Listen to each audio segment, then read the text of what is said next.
fund हवे चोली लता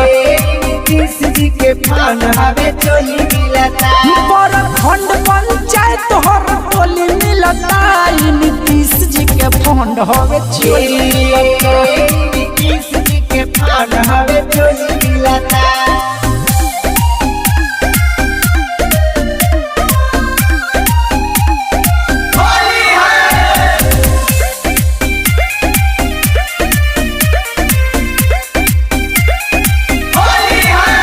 भौजी फगुआ के पहदा उठा लो न हो जवन मिलता खुशी खुशी पालो न हो अरे बुझल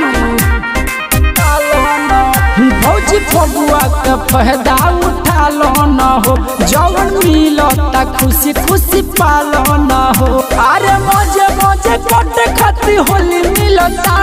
नीतीश जी के फंड हवे चिलता नीतीश जी के फंड हवे चोली मिलता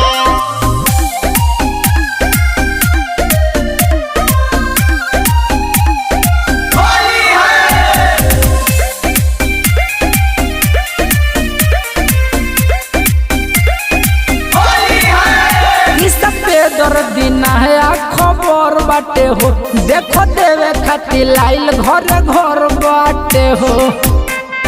सभे लोग लेता मुन्ना कृष्णा नया खबर बाटे हो देखो देवे खातिर लाइल घर घर बाटे हो जेकर साइज बाटे वैसा नौकर खोली मिलता नीतीश जी के फंड हो कि चोली लता नीतीश जी के फंड हवे चोली